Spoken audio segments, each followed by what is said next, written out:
Jadi untuk sintaks MATLAB-nya itu kan di sini ada dia bentuk function h and r, f, x, e.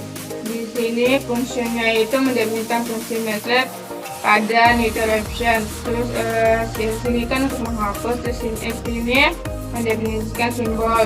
Terus f sambil input ini kita masukin fungsi fx-nya. Terus x input itu x0. Terus e ini untuk error atau toleransinya. Terus df ini turunan dari fungsi fx-nya. Terus yang h ini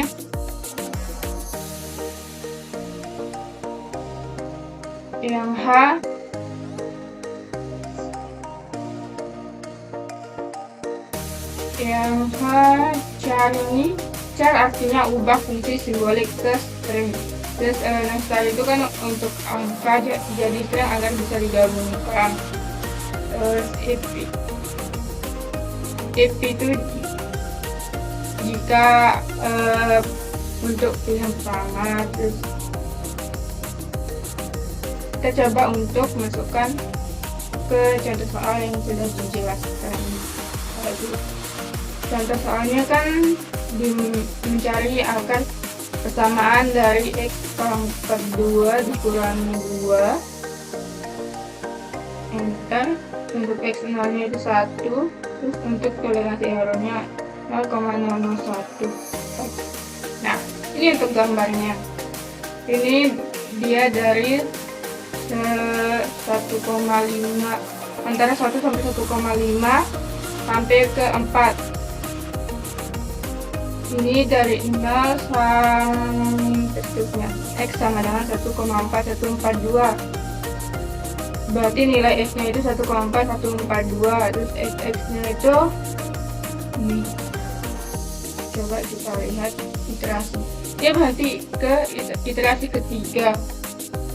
Kenapa kemarin yang manual iterasi keempat? Karena kalau di MATLAB dia menghitung hanya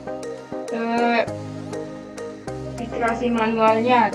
Dia nggak menggunakan rumus di mana iterasi itu berhenti. Dia tidak menggunakan rumus xn plus 1 dikurangi xn. Dia nggak menggunakan rumus itu. Dia hanya menggunakan rumus iterasi umum. Untuk kelebihan dan kelemahan metode interruption di mana kodenya itu konvergensi sangat cepat jika tebakan awal dekat dengan akar. Terus yang kedua dapat digunakan pada berbagai fungsi, kan dia menggunakan fungsi fx kan. Terus yang ketiga akurasinya tinggi.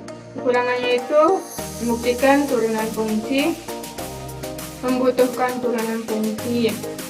Yang kedua bisa divergen jika tebakan awal jauh dari akarnya. Yang ketiga tidak selalu menjamin konvergensi. Itu aja untuk kelebihan dan kekurangan interruption. Sekian penjelasan dari saya, semoga dapat dimengerti.